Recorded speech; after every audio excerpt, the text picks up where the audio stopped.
Om Shanti. So, in the meditation, we were practicing that basically no one and nothing needs to change. It's just realizing what is it inside me that's getting triggered. And recently I have given a lot of thought to this thing that, you always want appreciation. Everybody wants acknowledgement and appreciation for what you do. Yes, you want people to acknowledge and you want people to appreciate what you do. For anybody other, anybody other than yourself. But then, if you just checked how grateful are you for what everyone does for you, then you will know that I'm not even talking about appreciative. I'm just talking about gratitude. Even if you don't express it, do you have the gratitude? Or are you taking others for granted?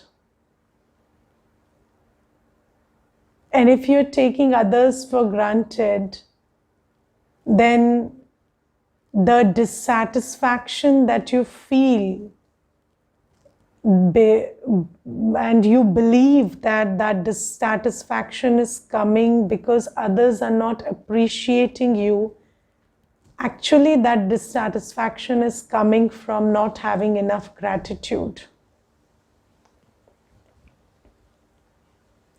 You feel that you are feeling disappointed or dissatisfied because somebody is not appreciating you.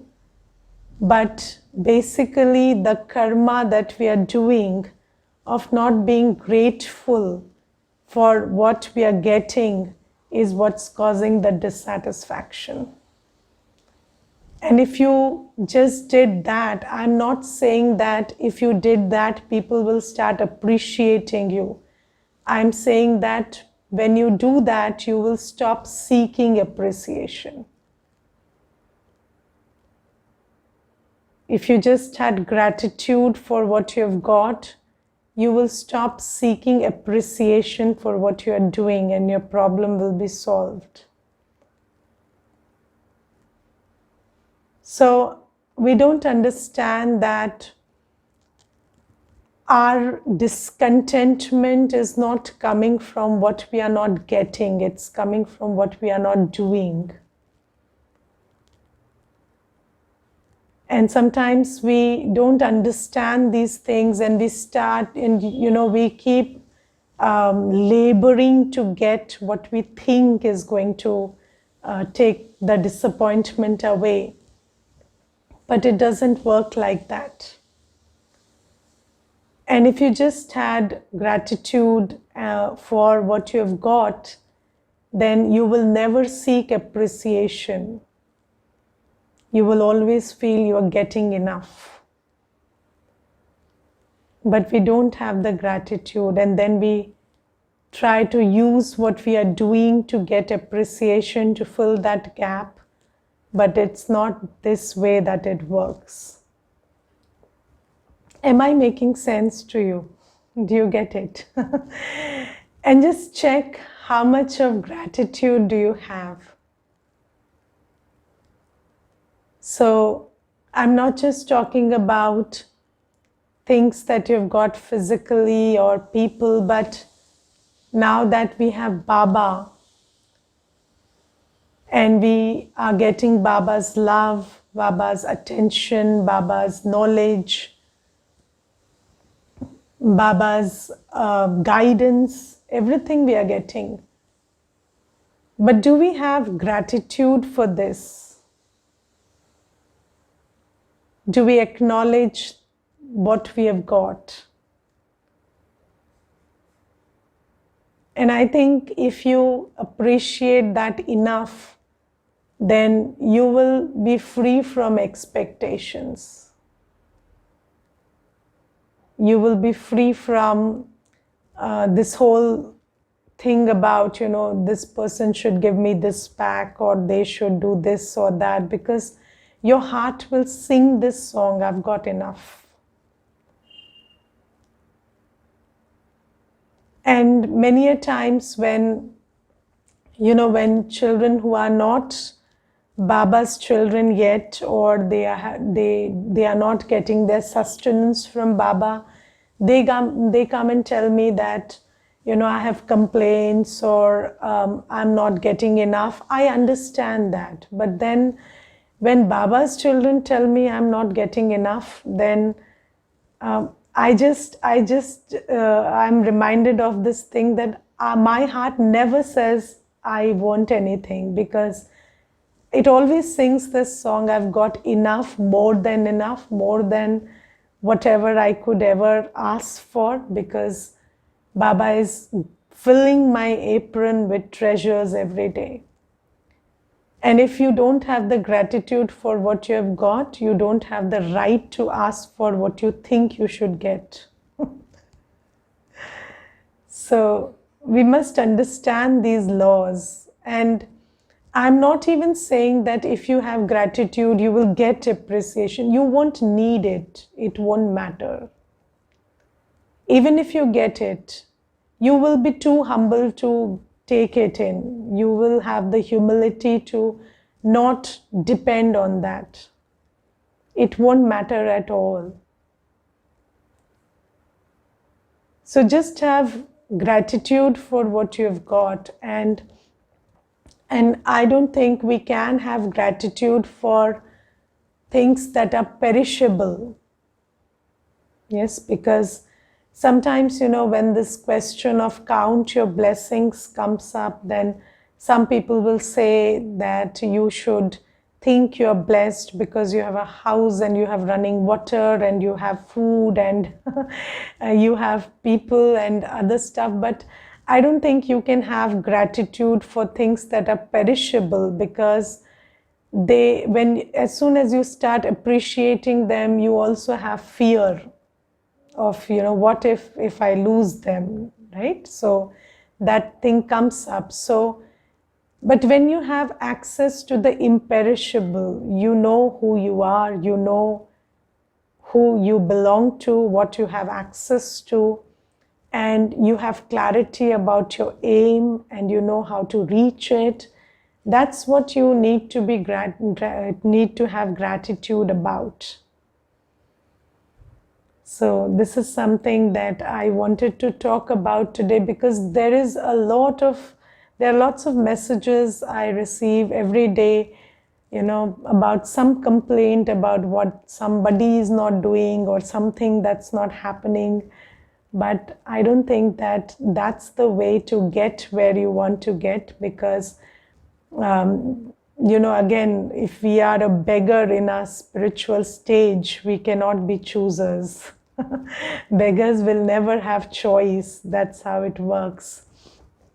So this is something. And then today Baba is also talking about doer consciousness. So, this I am doing it.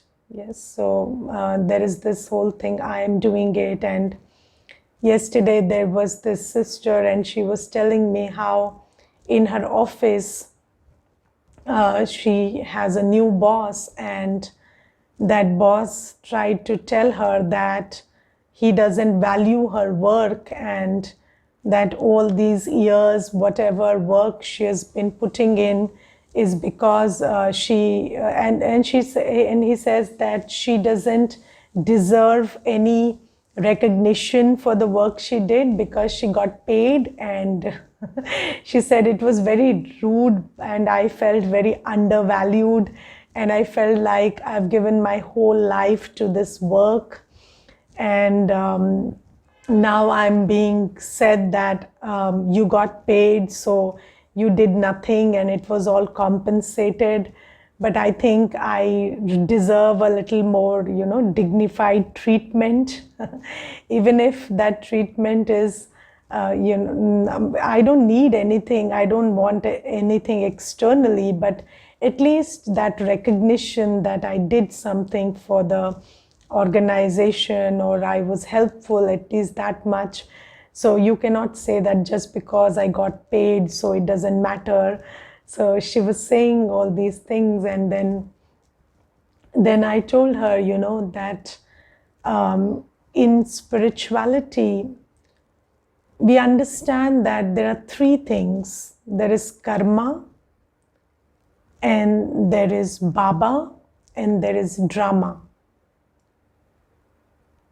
Yes, there is karma, there is Baba, and there is drama. And if you want to lead a happy life, you have to operate in the central point that a triangle of these three dots creates. Okay, so if these are three dots, karma, Baba, and drama, then you have to operate somewhere in the middle.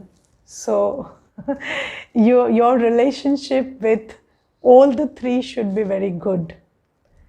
Only then can you have a contented life. So what does that mean?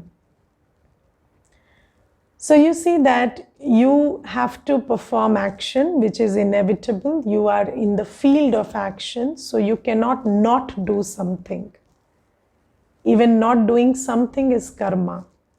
Okay, so you cannot, in this field of action, in this karam kshetra, even if you choose not to do something, that's a choice, that's karma.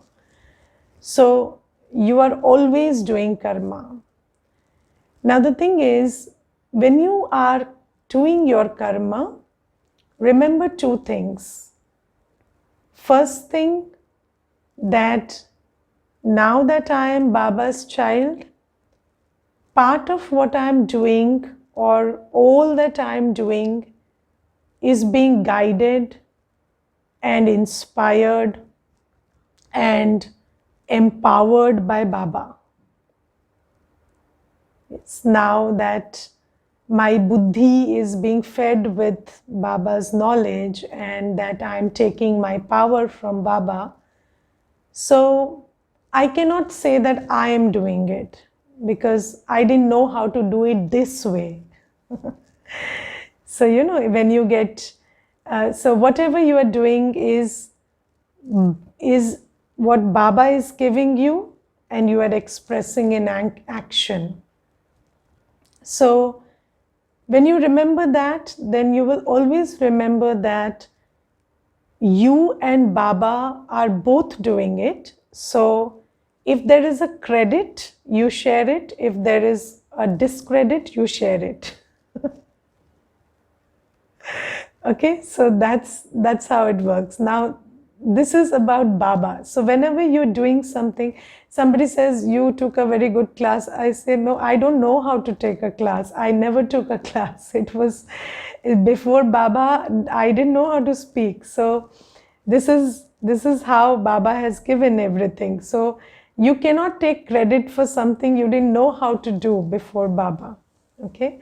And if somebody doesn't like the class, okay, I tell Baba, see, he's criticizing your class, so you better take care of this one because I don't know. I don't know whether it was good or bad. So if they don't like it, your problem, not mine, yes? So that's how, when you work with Baba, you are free from what's coming from that work. Yes, second thing, drama. So, you are doing everything, but then everything is happening in its own time. So you may be a doctor, but you are not healing anybody. You are not treating anybody. Because if you were treating anybody, why couldn't you treat all of them?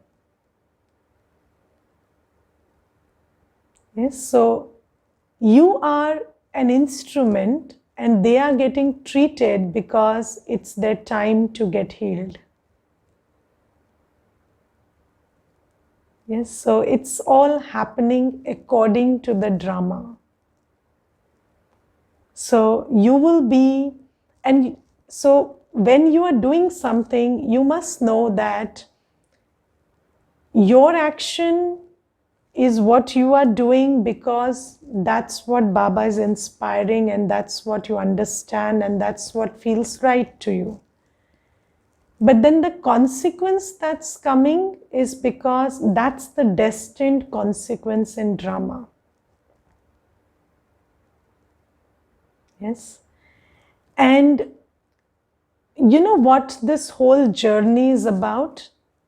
This whole journey is about being so aligned with Baba, being so aligned with purity and our virtues, that you are in the right place at the right time. And when you are in the right place at the right time, then whatever you touch will change to gold. Because you will be there at the time when it's time for it to change to gold. So that's what your relationship with Baba does to you. And when you understand that it's all happening according to drama, then you're not burdened by anything that goes wrong, and you are not, you're not flying because something went right. Because you understand that this accuracy is coming from your alignment, your connection with Baba. And whenever you are connected with Baba, you will be at the right place at the right time. And I will tell you, I have an experience that you will speak the words you never knew how to speak. You will do things you never knew how to do, because it's time for you to become the instrument for that situation or that person to get better. And Baba will do it through you. You will be at the right place at the right time. But then you should know that it's all, and when you don't give regard to this thing called drama and Baba, then you're on your own, and then you operate with something called the ego, which gives you a lot of sorrow, because you do everything in I am doing it consciousness, and then you take more sorrow than happiness out of your actions. Yes, and so there are times when people won't give you credit, and when they don't give you credit, you should know that yes, anyways, what is there to have credit for? You are doing it according to the drama, and Baba is helping you. So there is nothing to take credit for. So even if somebody is not giving you credit, you have the humility to not get hurt. Yes, because you understand that basically we are not doing anything. And if they say you're not doing anything, it doesn't hurt you. Because they are saying it in an egoistic manner, but spiritually that's true, is it not? That's spiritually true. So you can always connect with that spiritual meaning of what it means that you're not doing anything, and you can take it with humility. You will not want to defend yourself, or you won't want to push that person to change their opinion, because although they are speaking physically, you take it spiritually that yes, we are not doing anything anyway. And yet we are doing everything, because if we don't do, then it doesn't get done. So we are instruments. Yes. So that brings us to thinking, do you give credit to your machines? So you don't give credit to your machines because they are instruments. Yes. You think you operate them and they run on electricity. So they are not to be credited. Yes. So we are also like that machine. So Baba is operating us and we are running through electricity called the drama. So the drama is making us work and Baba is guiding us. So you are not no better than a machine. So don't give yourself too much credit for what you're doing. And then Baba says, if you don't take the credit, nobody can take that credit away from you. This is such a freeing thing. If you are not taking the credit for what you're doing, nobody can take that credit away from you. Yes, and when I came to this path, very early on, I learned something. So, if you have a price, you will be bought. So don't have a price. Don't have a price. Do everything knowing that it's Baba who is making you do it, and you are everything when you are with Baba, and you're nothing without Baba. So anything that comes your way, you just offer it to Baba, whether it's appreciation or whether it is defamation. And if you operate always like this, then Baba tells a very good thing today. You will never depend, you will not be dependent. You will not be dependent on anything external. Results, credit, nothing you will depend on. And you will do your best, you will get the best, but there will be no dependency. And what better way there is to operate than doing everything with freedom. So, when I came to Baba, somebody told me that Dadi Prakashmani ji was the chief of Brahma Kumaris at that time. And when she went to bed, she's the chief administrative head of Brahma Kumaris, and she is the one who is in charge of all the centers worldwide. Do you understand what kind of a responsibility that is? And yet when she went to sleep, she would go off to sleep in a minute. So when she hit the bed, it wouldn't take her any time to go off to sleep. There was no thought of what was going on in the day which could stop her from having a peaceful sleep. And it made me wonder, if I have something on my mind, or I had something on my mind at that time, I couldn't go to sleep. It took me so much time to just process it and put an end to it, or probably get so tired processing it that I would sleep. But then I figured out what's the secret of how Dadi could go off to sleep so easily. And that secret was that she did it like this, the way I told you today. Always with Baba and in remembrance and awareness of drama. So when you do that, you stay so light during the day that nothing can stop you from having a good night's sleep.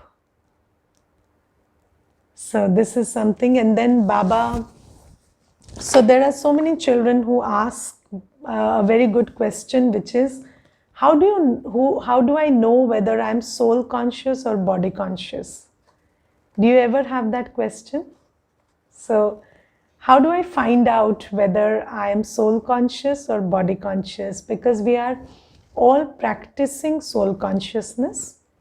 All the time we are trying to be soul conscious. We are meditating so that we can keep that soul conscious stage intact. But then how do you know whether you are soul conscious or body conscious during the day? So Baba today gives us a very big treasure. He gives us 7 checkpoints. So there are 7 things he tells us, and you can check yourself based on those 7 points whether you're soul conscious or body conscious. So first point is, they will have a lot of spiritual love for one another. So what is what is physical love? Physical love is based on what you're getting from the person. Yes, we all love others, but then if you check deeply, you love people for what they are giving you. It could be emotional, it could be financial, it could be physical, but it's based on what they are giving you. Do you agree with that? Yes, you are always in love with someone because of what they are giving you. And what is spiritual love? Spiritual love is not based on what you are getting from them, it's based on who they are. You recognize who they are and you love them because they are who they are. And who are they? They are children of Baba. And you don't have the right to not love somebody who is the child of that one who loves you so much. So that's spiritual love. Spiritual love is not based on what you're getting from them. Spiritual love is based on the recognition of who they are, and who they are is they are Baba's children. So you don't have the right to not love them. Do you understand? You don't have the right to not love Baba's children. When Baba loves you so much. Yes, so, and when you understand this and you recognize that they are Baba's children and you don't have the right to give them any other energy, that's spiritual love. So, Baba, do you know that you cannot slap another person's child? You are forbidden from doing that, right? So similarly, you don't have the right to send any other energy to that one who belongs to Baba. You're forbidden from that. And if you just drill this into your consciousness, it will, this is a very helpful thing. And I have used this and it has helped me stay loveful with everyone, not a single exclusion. You will not need to exclude anybody from the list of souls you can love if you follow this one thing, that the basis of love is you know who they are, and who they are is they are God's children. So you are forbidden from having any other kind of relationship with them. So, and what is love? Love is 4 things. ABCD of love. I've taught it to souls who came earlier, so the new batch also. Love is 4 things. A for acceptance, B for belonging, C for care, and D for detachment. So when you accept them as they are, when you have a sense of belonging, that yes, you have a fraternal relationship because you are children of the same parent. So that's belonging. You care. There is an element of care in love. You cannot say, okay, I accept them and I don't care.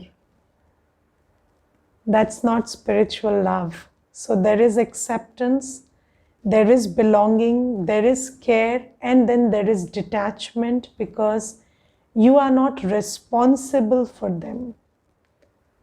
Your duty is to send that energy of acceptance and care and facilitate in whatever manner you can. But then your duty is not to take responsibility of their life or actions, because that's Baba's responsibility, and this sense gives you a sense of detachment. So that is spiritual love. And Baba says, Soul conscious children, when you are soul conscious, you will remember that it's about Baba and they are Baba's children, so you will always have spiritual love for other souls. Then the second quality is they will never speak about the weaknesses of others. Yes, so even if they have a weakness, you want to eliminate it, right? You want them to rise above it. So you don't discuss and magnify something that you want to go away. So Baba says you don't hold it in your heart, or you don't magnify, or you don't discuss their weakness, because that's not what you want. You don't want their weakness to be magnified. You want it to go away. So that's what you do when you care. Then the third thing is they will give a lot of happiness to others. Yes, you give what you have. So when you're soul conscious, you are happy. And you will give happiness. Do you give happiness to others? How many of you give happiness to everyone you meet? And how many of you do that with the exception of one? You know, you say that I make everybody happy, only this one. Okay, this one I don't make happy and I don't want to make happy. Sometimes you also say that. But that's not soul conscious. And I'm sure that what you're giving to the others also is not happiness. If there is that one, you're not sending happiness, because with others also you cannot give pure happiness. You must give everything for expectation in return if you are not filled with pure happiness in your heart. And if you're soul conscious, you are filled with pure happiness, then you give happiness to everyone. Okay, despite what they give you, because that's what you have. Okay. Then fourth thing is their happiness will never disappear. They will always stay in limitless happiness. So you will also have, a continuous and a stable stage of happiness within yourself. That's the quality of a soul conscious being. Fifth point is they will never come into conflict, because relationships matter more than ego. How do you never come to conflict? When it matters, when your relationship matters more than finding who is right. Okay, so when you're having a discussion about something, you will do it, and as soon as you see it changing into a conflict, you will stop it, because the relationship matters to you more than proving you were right.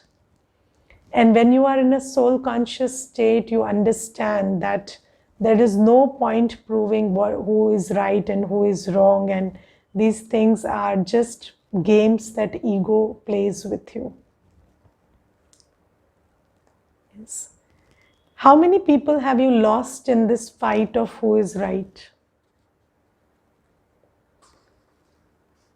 Calculate today.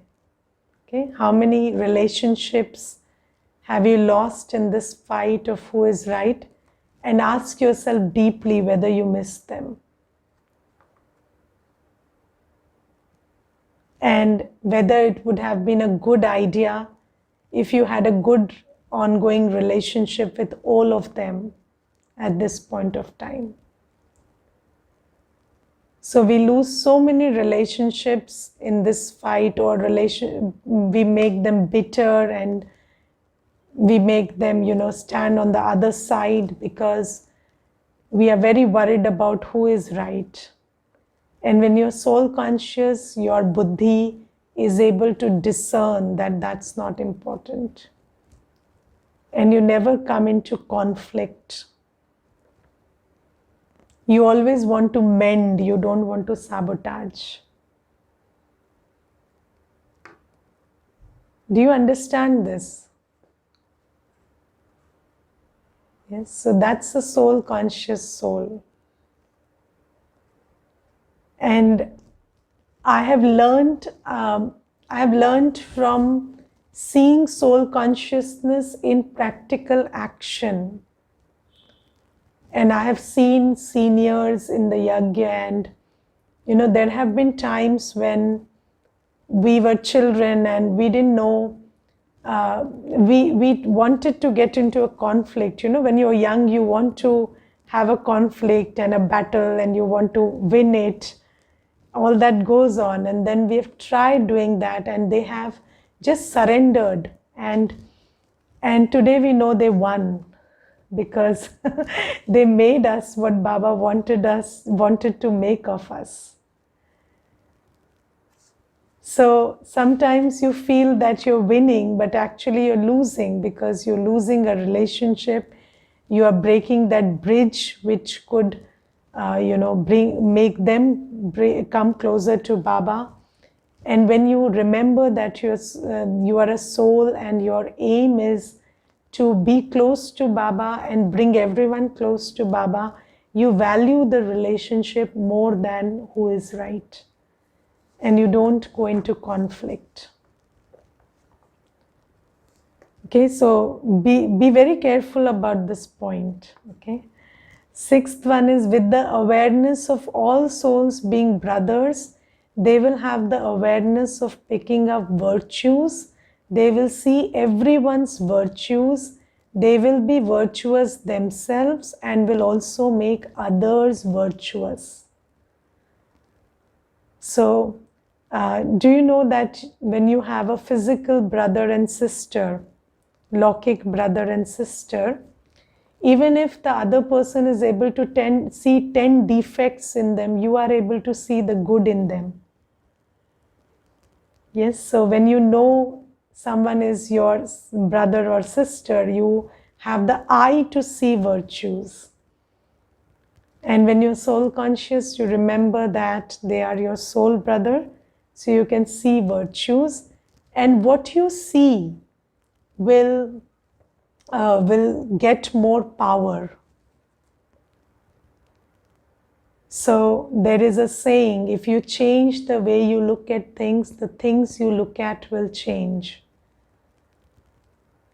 So if you start seeing virtues, they start becoming virtuous.